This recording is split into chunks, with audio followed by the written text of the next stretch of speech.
Dear Doris, we understand that you are going through a difficult time now.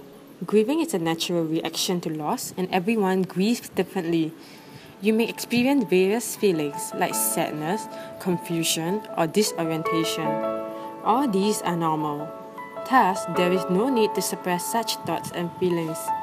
What you may need will be an avenue to help you explore these feelings and cope with them. As such, this is a toolkit specially designed to guide you through this grief journey. In this toolkit, you will find a calendar that will guide you through the weekly activities that we have planned for you. The first weekly activity in the toolkit is to write a letter to your loved one who has recently passed on. You may use the set of letter pad and envelope provided in the toolkit to do so. This activity will help you acknowledge grief and verbalize the unspoken thoughts and feelings into words. The second weekly activity, called Growing Memories, involves planting.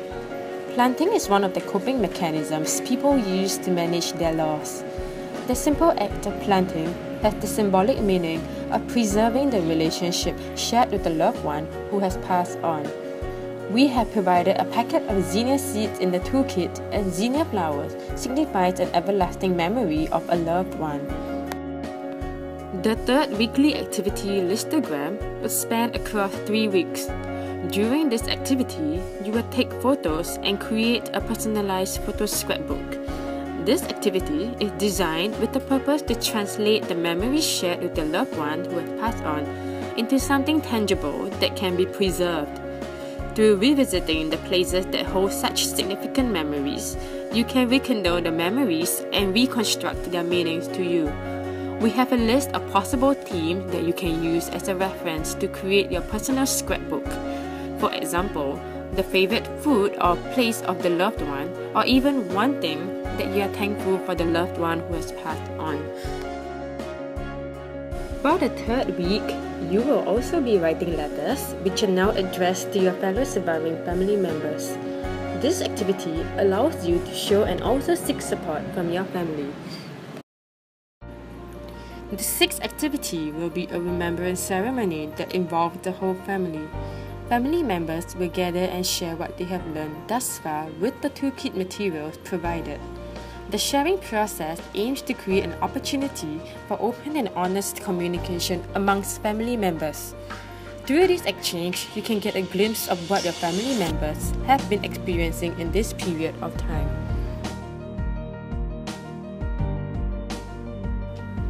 The final activity would be another letter writing process.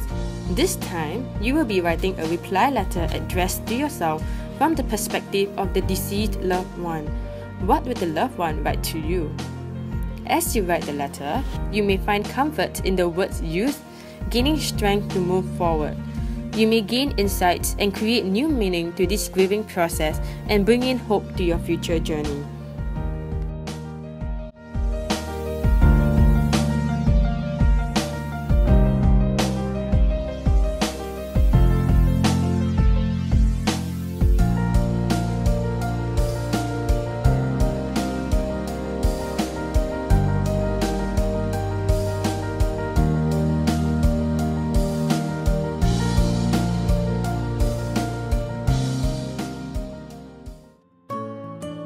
We believe that grief is not and cannot be an event to get over, but rather a process to be acknowledged and fully experienced.